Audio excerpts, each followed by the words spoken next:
The sirens and helicopters never stop. My mom doesn't want to hear that either. I love my mom. She's not going to hear any of it. Sirens and helicopters. She did say today it must be awful. And she did say, let's get you out of there. So I know she's on board.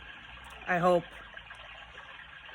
The hanging up of the phone on me has been a problem for a while.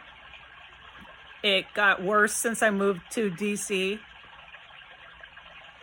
I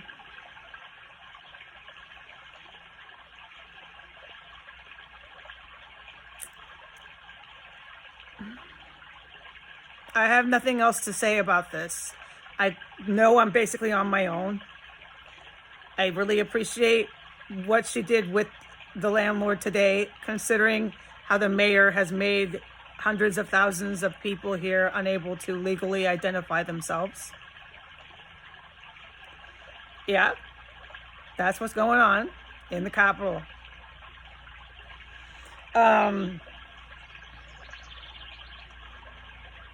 Another helicopter. They're using it as an air base here. I know there's adults in the world. I don't have to plead and beg for people to believe me. Believe me. I'm done with that. I'm done with that.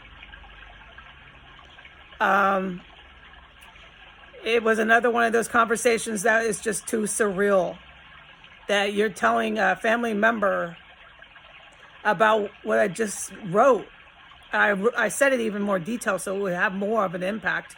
That's what you would expect for someone to, but it's never that. I unfortunately said sarcastically, yeah, maybe he's diabetic. That's my legalese. It's a sarcasm. The guy wasn't diabetic. He was high out of his mind. And I described that in full to her, but no, now he's diabetic and don't believe me. Please believe me. But I was the one talking to him. Suddenly it becomes, she's there, I'm not here. And it's like, at that point, I have to fall back on the fact that I have a criminal justice degree. What's real? My 2 feet are on the ground. I've got over a decade of sobriety. What's real? The cops do exist, and houses like this with folks like that get busted. All right? I'm done. I'm done. There's rocks coming through my window. I do not know on a daily basis if it's premised on if they believe me, which it always is because I'm insane. I'm insane, and it's all my imagination. I just really don't know. But I do appreciate that she got my back today. Now, it wasn't written statement that she addressed it to me. It was very strange that she would address this envelope to him. I find it very, very strange.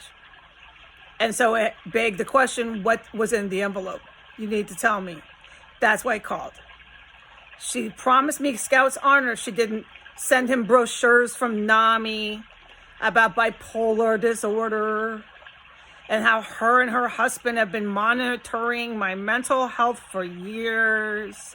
And they've been going to NAMI and learning about bipolar and how to have a child with that. On and on.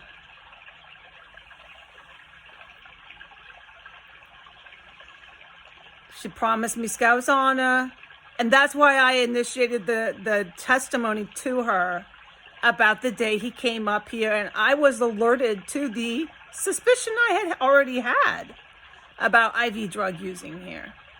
Because he came to my door and outright said he had a syringe and he was going to stick his cat with it. Anybody who was an adult who wants to have a conversation with me about that day, I'm glad to have it. Right now, it's just not going to serve a purpose.